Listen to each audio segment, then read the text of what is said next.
I'm just me. I know exactly who I am. I just want to introduce you to my fabulous guest. He has a book out, as you can see behind me. It's called The Royal Insider. He knows everything about everything and the secrets that we all want to know. She always said to me I was looking for my knight in shining armour. It was all a fantasy. They used to sing two of those at lunchtime. Before lunch. Yes, before lunch. Yes. I'm not sure You wouldn't. whether I ever saw her sober. It's hard for people to understand that this remote world with remote figures that you only read about in magazines and newspapers, it was my life. So very, very Sherrie, a public liability. Hello, everybody. Hello. Now, can I just say to everybody, this is the wonderful Paul Burrell, who is not only wonderful, but he's such a wonderful friend of mine, and I love him desperately. Hello, Paul. Hello, my darling. Are you all right? It's lovely to see you. Lovely to see you. I don't see enough of you. Mind you, I've probably Well- seen more of you than anyone else. So we're talking about the Full Monty, aren't we? We are. Yeah, when we And actually we did. stripped. Well, actually, I think I saw more of you You probably because did. you did that. I remember the day you all did the running around. Where were you in that theatre? And you Yeah. all had to run around naked, didn't you? We did. All the boys, All of you, yeah. all the boys. All the boys. had to- Yeah, we did. We were wearing, it's a spoiler, we were wearing a modesty sock. Yeah. Were and you? Yes, some of them were larger than others, of course. We better not say who, had we? No, we better not say who.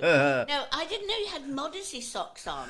We did. Oh, so Yeah. that the Willies had little hats, did they? They did, yes, Did yes. they? Or a bit of mistletoe or something. Oh, that Did would it- have hurt. Yeah. Well, thank God it wasn't Holly. Whoever Holly is. Yeah. But we had fun, didn't we have fun? Oh, didn't we had. have fun? It was a roller And for coaster. the right reason. And for the right reason. No? It was a roller coaster of emotion, I think. It for all was. of It us. was a bit hard. Do you remember the night we had to stand in? We did it in a theatre, didn't we? In front of an audience. We all had to go to the front and say the reasons we were there. Yeah. And that was not Tough. good. Tough. And I had to talk about my brother. You barely got through that. I couldn't do that. No, I You still got, can't well, do it. you got through it with Colleen, actually. She came Colleen and was helped good. you. Yeah. Yeah. But I Yeah. still can't do it now. I can't take on board that he's gone. But it No. was a really good reason. And Well, Sherrie, when you lose someone you love in life, and we both lost people we love in life, you don't actually say goodbye to them. You carry a little piece of them with you for the rest of your every days. day, every Yeah, day, every day. And I talk to my brother every day. Yeah, I and they have pop a up in li- I have a little dreams. wo- Yeah, Yeah. all the time, strangely. Yeah. And so, well, that brings us neatly to Diana, of course, because Yeah. she was the love of your life. Well, I loved her very, very much. And I know people you don't did. understand that relationship. You do, because we've spoken Yeah. about it in depth. Yeah. And I loved her very much. And she was part of my world, a huge part of my life. Not just a part of my life, but was my life. was. Because I dedicated myself to her. How and long to for, her Paul? service. How 10 long- years. 10 years for her. But, I met her long time ago when she was Lady Diana Spencer and she came to stay at Balmoral. So I knew her then, long before anybody ever knew who she was. I knew her in 1980, before she got married in 1981. So our relationship was the full span of her life in the royal family. I always felt very sorry for her because Yeah. I remember those lovely pictures of when she was standing with her skirt and you could see right through her skirt and the light because she didn't understand that. And also the chasing of the paparazzi and all of that, long before it got very bad. I'm talking about in the early days when she must have thought, what the hell what is this all about? Why am I being chased? Although, of course, Chased. she knew the family she was going into, though, didn't she? She did, because she grew up at Sandringham, at Park House. She was born at Park House in Sandringham. So, Johnny Spencer was the old king's aquarium waiting, and they all knew the royal family. So, in a way, she grew up with the royal family, although she was very young and much younger than Prince Charles. Yeah, of course. She was the youngest, and, so she fell into that sort of trap. And she always said to me I was looking for my knight in shining armour. Then my prince arrived, and he rescued me from the real world and took me into his world. And she said, my life was complete then, but it wasn't, because it was all of a fantasy. Yes, and none of it was real. None of it was true, wasn't it? No, and, she was a romanticist. She was she loved fiction, romantic fiction, because her step grandmother was the most famous romantic fiction writer of all time. Of all time, yeah. Barbara Cartland. Yeah, of course. So she must have read all those novels. She must have read all those novels and thought, and this is wanted going to be my life. Yeah. Wanted to be in them. Yeah. But it was an extraordinary life, though, and all it's. I look at them, the Royals, and I don't know whether we'll have them in the next 10 to 15 years. It's changing, isn't it? Yes, it's all changing, Sherrie. And, when I think about it, I think about when Diana came into it, it was at its zenith, its height, and she was before her time, and she was fresh and new and different, and that was the future, and it was incredible. And I think we saw the golden days, and then we saw, of course, in my service, I started with the Queen when I was 18 years old. So with her, I saw the golden years. Yes. And then moved on to Diana and saw the popular years. And then after she passed, I saw a massive change in the popularity of the royal family. And we're watching that now. We're watching it unfold before our very eyes. I mean, we're old enough to say we loved our Queen too. Because she was always with us, wasn't she? All our life. Yes. She was I there. like the relationship that you had with the Queen. It sounded very funny. Well, and I know what I love is the gin du bonnet. I've never heard of gin and du bonnet until I read your book, and I thought, "Oh, that sounds." That was lunchtime. It was lunchtime, though, wasn't it? It's quite a powerful drink, Is it? I used to measure it in half and half servings. So half a glass of gin, 2 cubes of ice, half a slice of lemon, and top it up with de bonnet.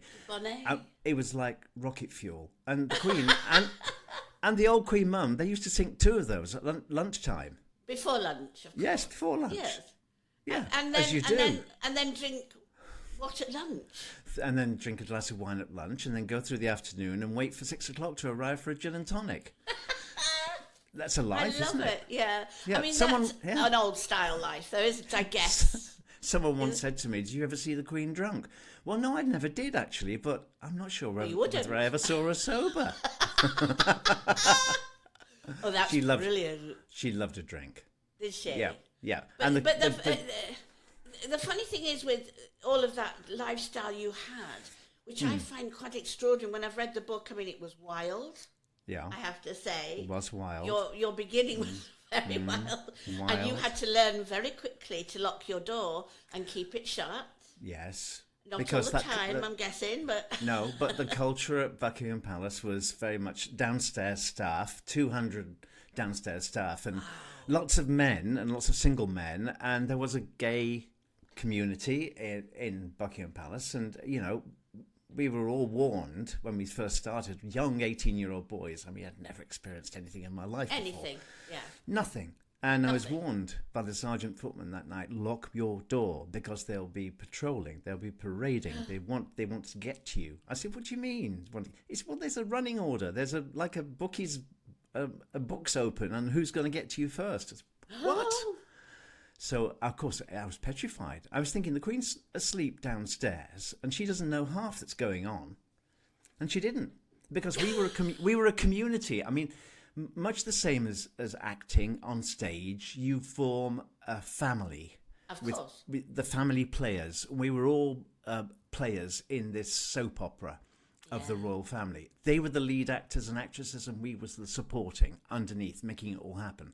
And so this family of boys and girls travelled with them, lived the same lifestyle as them, partied like them, drank like them, and had a whale of a time. Did you have your own bar? Yes, we did. We were self-contained, our own pub, and everybody was in there boozing all the time. It's a wonder the Queen ever got anything to eat.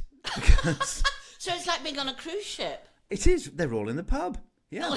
The bar downstairs. And she'd look at the staff going around the table and think, well, they're a bit... Is it a rough sea today? Because everybody... when we were on Britannia, they'd be swaying backwards and forwards in a flat calm. You know, it's Fabulous. I love it. And what about Margaret, though? Margaret was, she fascinated. I'll tell you a story. I did a royal thing that, you know, like, I think it was in Coronation Street at the time. So it was one of those, you know, in the theatre. And then afterwards, she was to come round and shake her hands. But we looked up at the Royal Box, and in the Royal Box, she watched the whole show, and it was a long show. You know, those variety shows. It was probably about 4 hours. And they were serving her what we now know to be gin and tonics. By the time she kept to shake but I did a song with the Coronation Street crew, and it was a sailor's song, and I had these trousers that were too big, and they fell down. Anyway, the audience thought it was hysterical, and da-da-da-da-da. Then afterwards, Princess Margaret came along and shook her hands. She went, "Oh, you're the one who lost your trousers." I said, "Yes, I am, Mum." And she went, "Oh, very funny, very funny. I was just telling you something. You had white knickers on." I said, "Yes, I did." And she said, "I'll just tell you, my mother," you know who my mother is? I went, "Yes, I do, actually."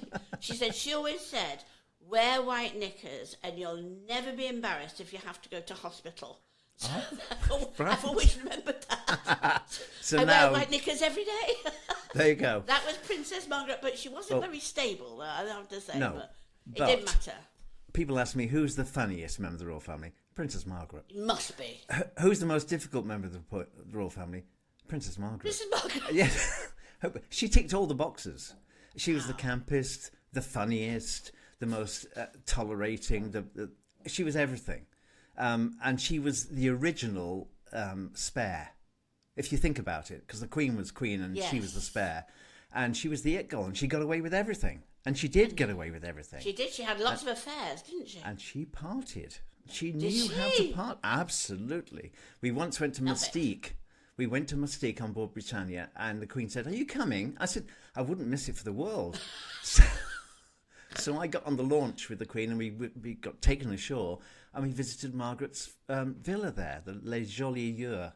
It was gorgeous, and you could just sense the parties that she must have had there in complete privacy. In those days when the paparazzi didn't go there. Wow.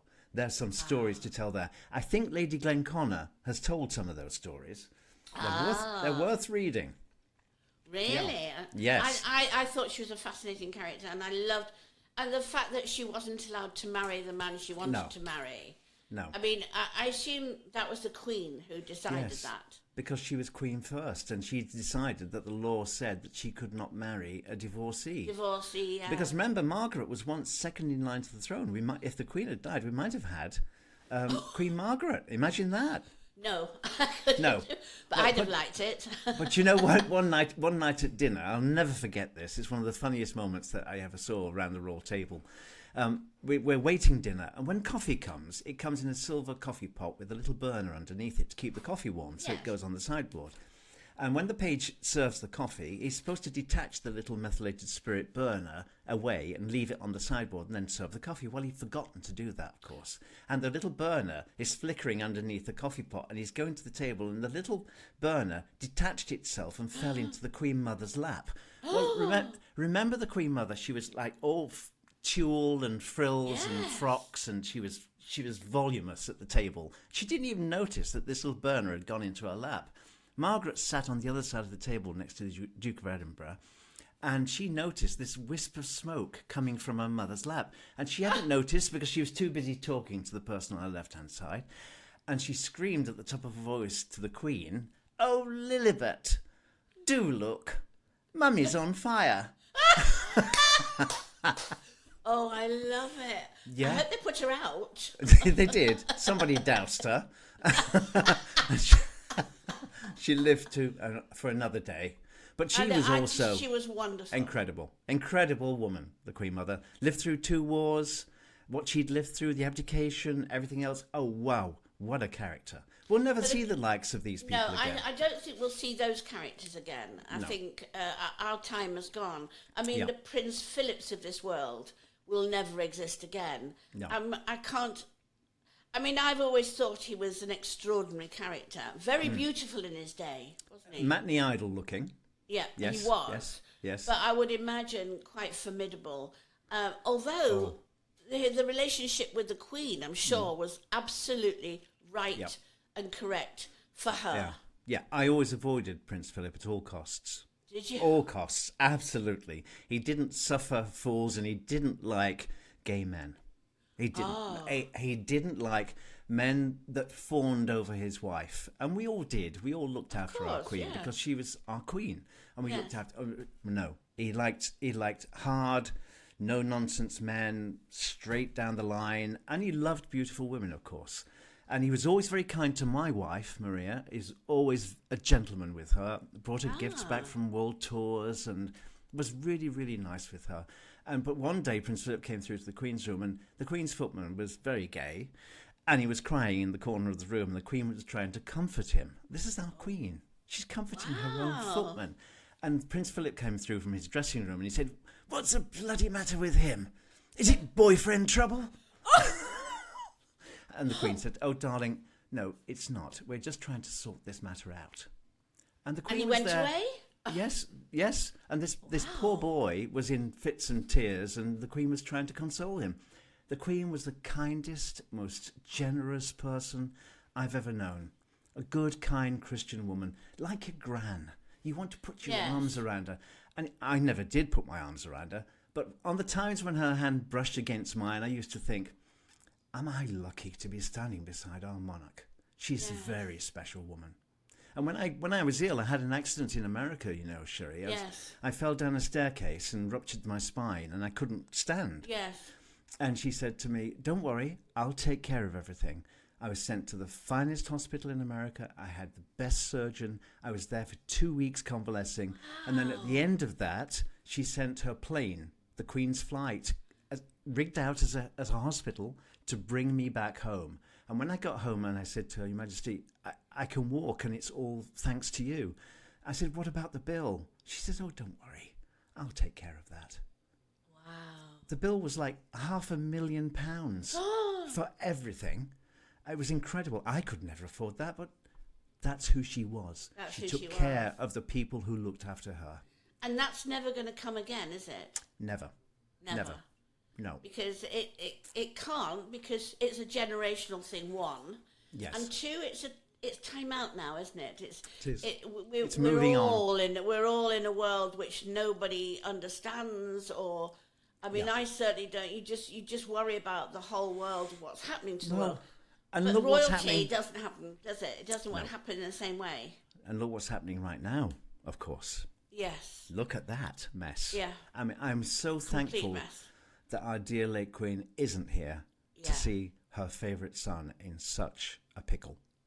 I It's know. it's more than a pickle, because I mean, although there were rumblings before she died, I mean, she could never have dreamed that this would happen.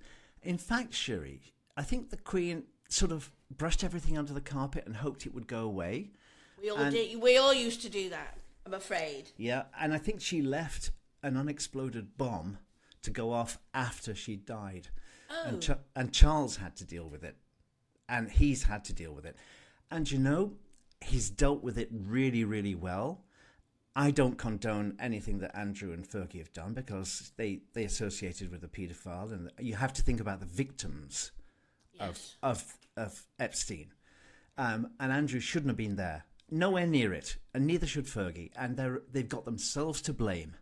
They've only got themselves to blame for this mess, and they should be sent into exile, because whilst ever they're near the royal family, they will cause the royal family harm and damage, and they can't stand that today. It can't happen.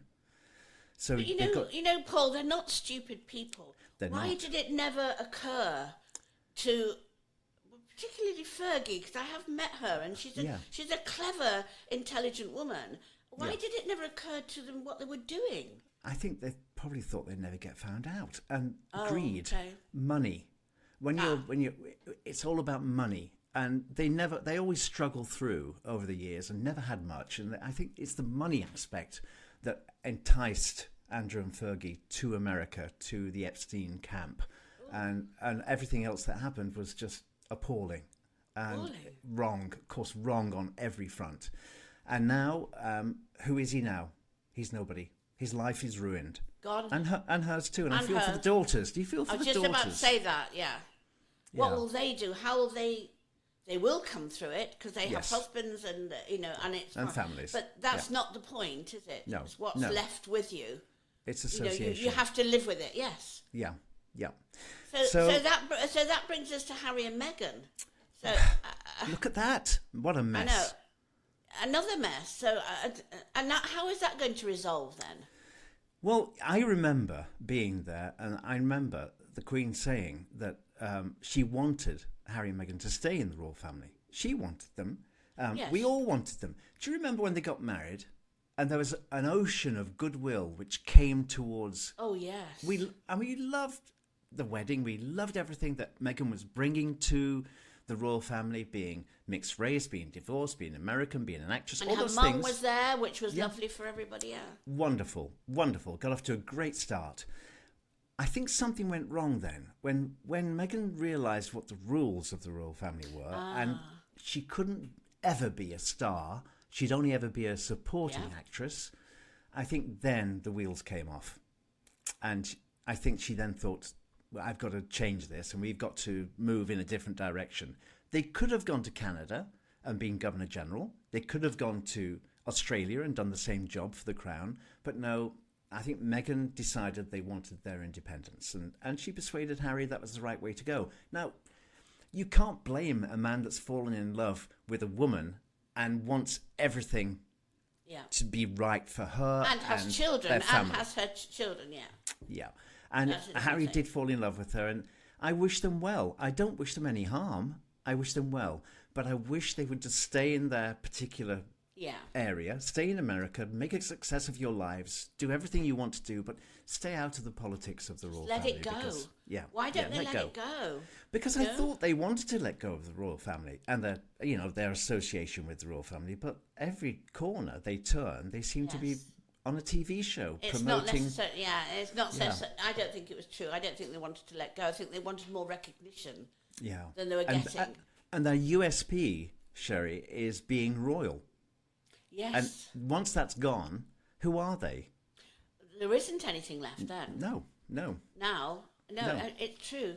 I just wanted to say to you that I read your thing that you said that the Sound of Music was one of the loveliest things you ever... Now, the Sound of Music, when I was very young, made me want to be an actress. And I thought, and also you come from Derby, don't you, originally, Yes. and I come from Nottingham. So There we you have go. a lot in common, you see. Yes, the Derbyshire, Nottinghamshire coalfields have a lot to answer Yes. for. But do you know, watching seeing the Sound of Music as a young child, and seeing that, Julie Andrews walking through that cathedral, I could never pass a net curtain without wanting to be a bride. And still don't. So there you go. No, I don't know what it was about. I think it was one of those films of that time that was so and so luscious, wasn't it? And so full of everybody. And I loved it. It was full of hope and dreams. Yes. And I think being young and dreaming, and I was a dreamer, and wanting to achieve, sat on the curb, sticking my stick of rhubarb into a bag of sugar and sucking it. You used to love that. See? I love that. I'd do Thinking that about- now. I would do that now. Wouldn't you? If somebody gave me some rhubarb. Yeah, so It's not hygienic anymore. it's not, and it's not No. good for your teeth. But anyway, we've all had problems with teeth. Oh, tell me Don't about go it. there. Don't go Yeah. there. So being a dreamer, I wanted to escape that life, as you did. You wanted to be an actress. You must have watched Corrie on the telly as we did on the black and white telly, and watched Minnie Caldwell and Ina Sharples in The Rover's Return. You must have watched that. I did. I mean, I did. And I was on the stage at the age of 4, though. Yeah. So I didn't know anything else. School was not my mother didn't think girls should go to school. No. And my brother. Right. So I never really went to school. No. So I know, because my mother thought that tulle and sequins was my schooling. So every Saturday I would have dresses made, lots of and so I grew up with not knowing anything else apart from being on stage or being in a film or whatever. That's all I ever knew. And it, and it hasn't done me so bad. No, it hasn't. No, it hasn't. So I've been lucky, really. Well, now you're a national treasure, you see. So you couldn't have done that without dreams and thinking about what am I going to do with my life. Do you have any regrets? Well, when I was 11, I wanted to be a priest. Can you imagine? Can you imagine that? No. Why did I want to be a priest? And I've thought about that a long time. I wanted to help people. I loved people, and I watched my mother help people who were less fortunate than we were, and we didn't have anything. And I thought, well, where shall I go? And I eventually did. When I went to Buckingham Palace, I looked after people. Yes. And so I got my vocation in the end. Yes. And I did want to travel the world, and I got to do that as well. And I got to do it in style. And I got to meet incredible people. But do you look back and think, I just wish I'd have, I wish I'd have sorted that. I remember in your book, and you said something about when your boys came to you. I do. And said, I do you realise yes. what we went through, Dad? Yeah. Sherrie, yes, I do. I've tried to not live with regrets in my life, but I do live with the regret that as a father to two young boys, I neglected my responsibilities as a father. Did you, though? I did, because I was too busy looking after a queen or a princess. And they were my focus, total focus. So I missed out on school, sports days and plays at Christmas and things like that, and speech days. And I missed out on all of that. And I forgot that I was a father first. And I was too engrossed in the world I was living in. And my wife once said to me, she said, well, you do realise that Diana comes first, doesn't she, for you? And I said, yes, she does. And she said, well, I always thought that. I always thought that she was number one on your list, and we should have been number one on your list. And that hurt me, because I thought I was too busy. I said, but she doesn't have anybody. Her children are away at boarding school. She doesn't have a partner. She doesn't have a life, and she's trapped inside the palace. And it's my responsibility to take care of her. She said, no, it's not. It's not your responsibility. But can I say, though, I think what you had to go through at that palace, what with your illness, what with your court case, and the Queen helped you there, everything that you had to go through, you couldn't split yourself into 1,000 pieces. You had to sort of sit on one fence for a minute, and you sat on the other one. But there's so much. It's not like you were in a normal home. No. You were in this mad palace. Yes. Where crazy things were happening every single day, and you were there right in the middle of it. Yes, and you it's hard for people to. It's hard for people to understand that, isn't it? It's hard for people to understand that this remote world with remote figures that you only read about in magazines and newspapers, it was my life. Yes. I was there. I witnessed it. I was part of it. And I think that's the disconnect which the public have with me.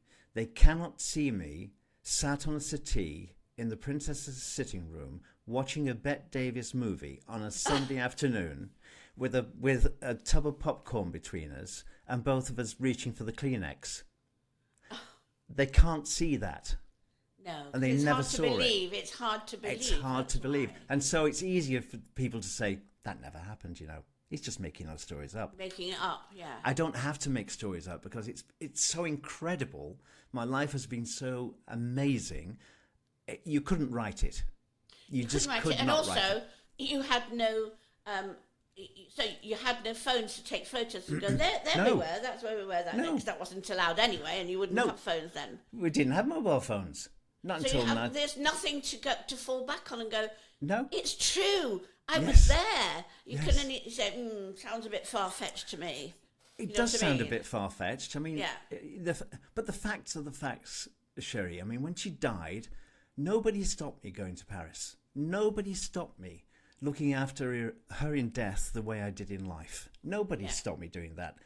Doesn't that show you who I was and what I did? Because the Queen rang me. She rang me in the hospital and said, we're worried about you.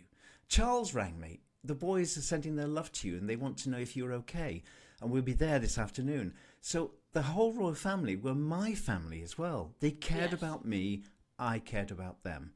And that's the way it worked. And when I brought her home, I sat with her. And the night before she was buried, I sat with her and I said to the family, do you all want to come and join me and say your goodbyes in private here in Kensington Palace? Nobody came, Sherrie. Nobody. I sat there by myself. The Bishop of London sat in the corridor outside, and I sat with Diana in that room alone all night. Nobody else came. But why do you think that was? I don't know. I've thought about that a lot, and I thought, didn't they want to share the moment with me? Was I just a butler? They knew I wasn't just a butler. Telling, because when we got to the graveside on the island, and Mrs. Shan Kidd was holding my hand really, really tight, Diana's mother. Yeah. And William and Harry were still on the other side of me. And we're looking down into the hole. And Mrs. Shan Kidd picks up some soil and she throws it into the hole. And she says to the boys, do the same, boys, do the same. And they picked up some soil and threw it into the hole. And then she said to the boys, okay, we're going to go now. We're going to leave Paul here for a few moments. He wants to say his goodbyes. And they went. And I'm stood there alone again by the grave, and the family have gone. And I'm thinking, well, what happens next? Because I'm throwing my earth down into the hole and looking at the plate, Diana, Princess of Wales, and I'm thinking, oh, even in death, they didn't give her the honour of Her Royal Highness. Really? And no, it just says Diana, Princess of Wales. Oh. And after I'd said my goodbyes, I wandered back off the island across the pontoon, and I watched the soldiers going back onto the island to complete the task. And I thought, that is my final goodbye. But I mentioned it to William later, years later, said to him, I thought that was very sad that your mother was buried without her title, her true title. And he said, don't worry, Paul, I'll sort that out when I'm king. Oh, did he? Ooh, made me go very cold. That's a wonderful. I wonder if he will. Yes, I think he will. I think that'll be his first. It's task. it's his duty, isn't it, to do that? His duty to his mother. Yes. And what do you think about where she's buried? I've never agreed with that, Sherrie, No. because I tell you, again, she's isolated in death the way she was in life. Yeah, she's on an island. Very strange, isn't it, that she's even there? Yeah. And I did say at the time, why isn't she going to be buried in St. George's Chapel? She's the mother of a future king. Why isn't she buried in a public place where people can come and pay their respects? Her, yeah. No, the Spencer family took charge of the entire thing and thought that was the best thing for her privacy and security, to keep her safe on the estate, on an island surrounded by water. But I don't like to think of her there. She's alone. It's a very odd. I always thought it was an odd choice anyway. Yeah. Really? Because people think she's buried in the chapel with her father. Yes. But she's not. She's buried on the island. I was there. I saw it. It happened. And I was there. And it's bothered me. I wonder if... I don't think William would ever change that. Move her. Because, James VI of Scotland and first of England, his mother was buried in Peterborough Cathedral, Mary Queen of Scots. And when he became king, he moved her. He moved her from Peterborough Cathedral to Westminster Abbey because he thought it was a more fitting place for his mother to be. And so it wouldn't be a precedent. I don't think William would dig up his mother. I think it would cause too many problems. Oh, can you imagine? It would be too devastating to do that. So I think what he can do is restore her back to the position she should have. Yes, absolutely. Always have been in. Will he be a good king? He's very kind and gentle like his mother. Yes, he is. Yes, he's like her, isn't it? Yeah. Very like her. Yeah. And very like her. And when I was with them last, I said to William, you are so like your mother. And Harry, you're like your father. And William said, don't say that. Don't say that. But Harry, he doesn't want to hear that. He doesn't want to hear he's like Papa. But I know. I think that's the divide they are. Harry's fiery and has a temper, like Charles, and William is mellow and considerate. Yes, like he is like very his mother. Yeah. Yeah, One always thing was. with the sad thing about Diana is that she had that Well, there was James Hewitt, wasn't there? There was Yeah, Dodie, there was James, Hazlitt. yeah, And yeah. who do you think the love of her life was and would have been? Well, I knew them all, and I think, honestly, this fling with Dodie Al-Fayed that she was having over 30 days, most people don't realise that relationship was 30 days only. Her affair with Hasnat Khan was 2 years. And I saw her and Hasnat together, the most unlikely match you could ever Yeah, find. imagine, yeah. Yeah, completely. But soulmates. Completely into each other and devoted to each other.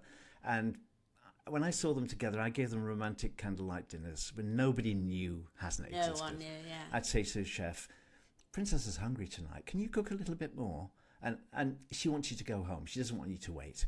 So I'd then dish out all the food to make it into 2 meals and do a nice candlelit dinner. So that's how we got away with it.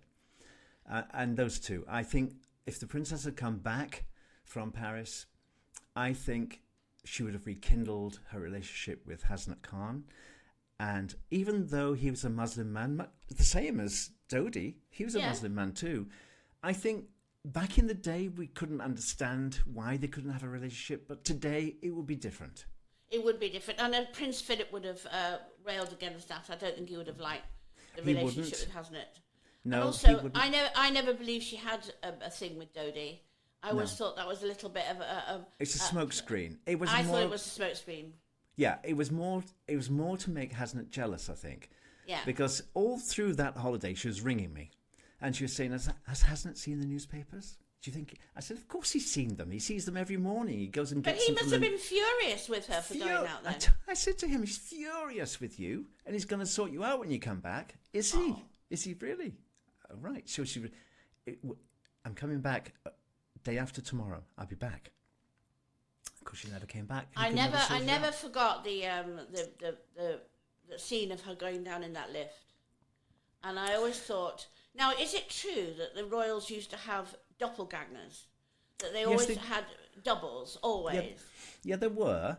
But if you watch that scene going down in the lift, this is a woman I knew really, really well. I knew her body language. She is telling everyone, "I don't really want to do this. I'm not." Dodie's arms are not around her. There's no affection between them. She's doing this under protest. She doesn't want to go out that late at night. So she was being told, "You've got to do this, and we've got to go out the side door, and this is the way it's going to be." And she wasn't used to being told what to do. You remember, she was the queen in her own domain. Yes.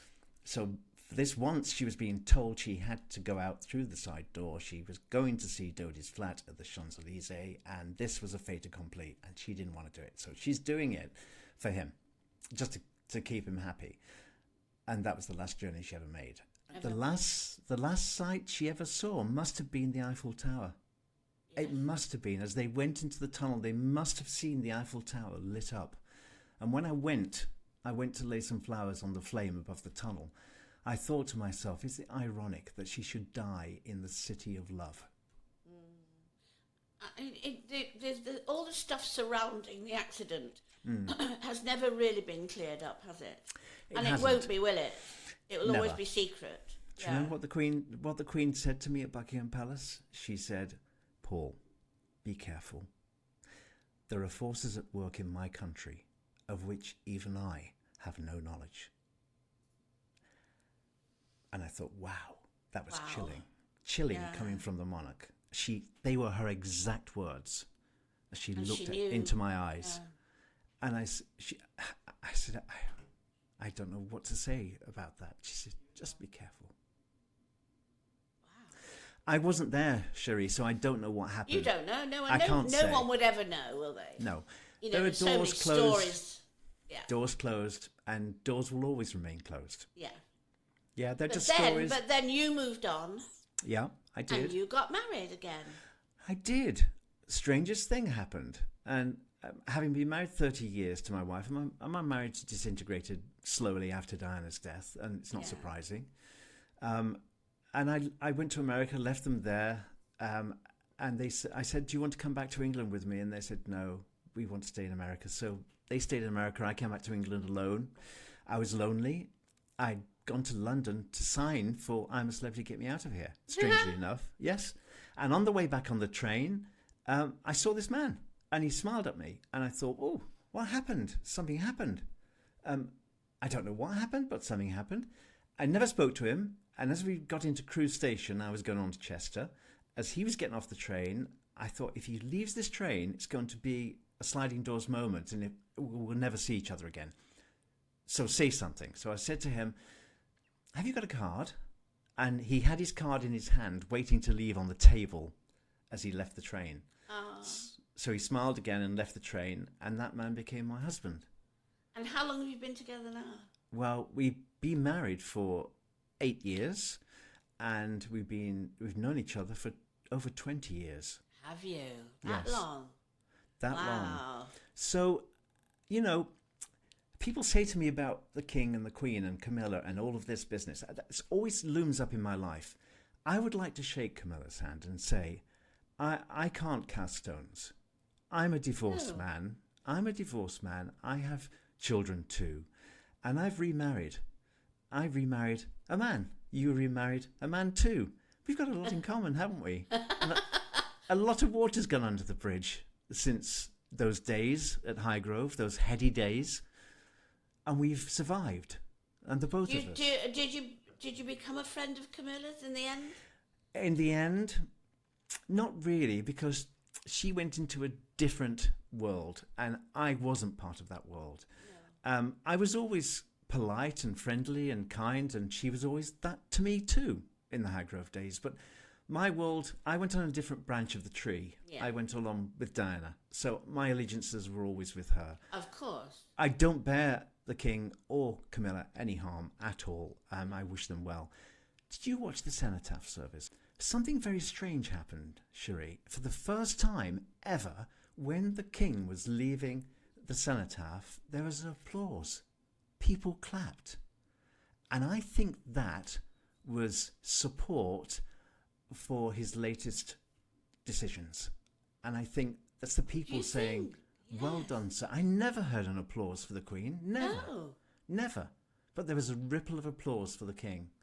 And I wish him well. And they respect his decisions, don't they? They respect what he's done. Yes, yes. Yeah. And that must have been tough to do that as a brother, and to do that as a monarch. And in a way, he was doing to Andrew what the Queen did to Margot, because the Queen broke Margot's heart when she couldn't marry Townsend. Yes. And now the King's had to do something similar to his brother. Yes. It's ironic, isn't it? Yes. It's just weird because you look at all this stuff that's happening now and you think, I wonder if this is the end of a time now, and if this is the end. And I often look back and think, you know, your days, your heady days. Yes. I wonder if the palace will never be like that now. No, it won't. No, it won't be run like that. And do you know, Sherrie, nobody lives at Buckingham Palace now. Not one member of staff. Nobody. No. In my day, it was a little town of its own, alive and bustling. No, it'll never happen again. Buckingham Palace is a cold, hard office. It's the front of the monarchy now. So nobody runs it? And it's run, but nobody lives there. People come in the morning and do their job and then go home at night. Yeah, whereas we had parties and we strewed the corridors with bunting. And Gloria Gaynor was blasting out, and we were all in our disco best. And fancy dress parties. Yes. And we had fancy dress. Yeah, it was wonderful. And one day the Queen sent a message. She said, "Could the staff keep it a little bit quiet at night? Noise down. Because I'm trying to sleep." I suppose you were running through the corridors naked and throwing everything to the... Yes, absolutely, of course. But we were all supposed to be slept in different parts of the palace. The boys were on one wing and the girls were on another wing, and you're never supposed to mix. Of course. But of course, that happened. And our Victorian housekeeper, she wore a black long dress with a chain around her waist with the keys of the palace on it. And we could hear her coming. It was like an alarm bell going. She's coming! Rattling keys. Put your fags out. Yeah, put your fags out. Put your clothes on. Put your drinks under the bed. Oh, how funny. Funny, That's yes. brilliant. So that will never be. Never be again. again. No. And Billy Talon, the Queen Mother's Yeah. backstairs Billy, he'd be pouring gin and tonics. What we didn't realise was there's no tonic. It was only gin. He was pouring glasses of gin. I mean, you should have seen it, Sherrie. It's better than a scene in Benidorm. And I want my husband to take me to Benidorm. You will come to Benidorm. You will come to Benidorm. I want That is sausage, for egg and sure. chips. Sausage, egg You and will get chips them. for breakfast. So do you ever watch Downton Abbey and go, I well, do. it's not Yes. they've got it wrong or they've got Yeah, it right? Or... Carson's decanting wine one night, and I'm thinking, no, Carson, you should have had me there. I could show you how to do this properly. When we decanted wine, we decanted it through candlelight, so you could see the wine trickling into the decanter, and if there was any bits in it, which would be caught by the sieve and the muslin, that Carson, you're doing it wrong. Doing it wrong, love. Doing it wrong. You'll get sacked. So you think about Downton Abbey and multiply it by 100, and you're getting somewhere near Buckingham Palace. Really? Yeah. Well, if you think about Benidorm and divide it by 1,000, you're getting nowhere near it. It's a wild place, Benidorm. Oh, I'd love to go. And if we go back, you are coming over. I would. Yeah. If you staying. go back, and do a special. You'll be there. Yeah. You'll be there. Believe me. You'll have the best time ever. Oh, me and But Amanda Berry. Your book, yes, and Amanda. Amanda can she'll come be as there. well. Your Yeah. book is wonderful, and Thank it was a real opener.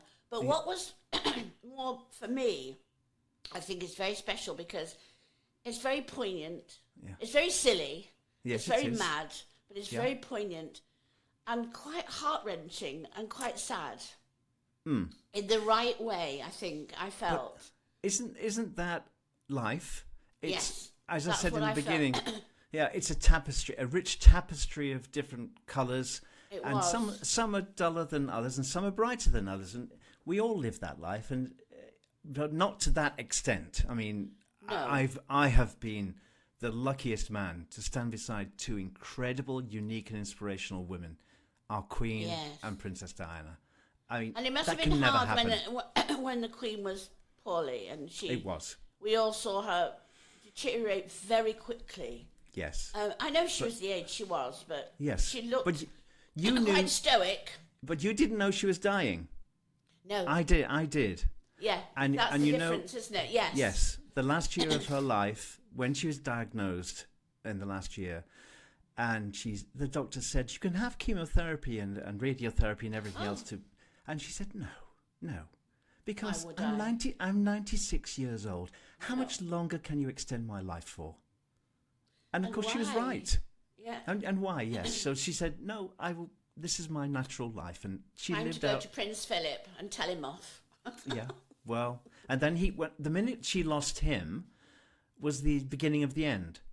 I could see that. Yeah. And doesn't that happen with couples? Yes. You see a couple who've been married 60, 70 years.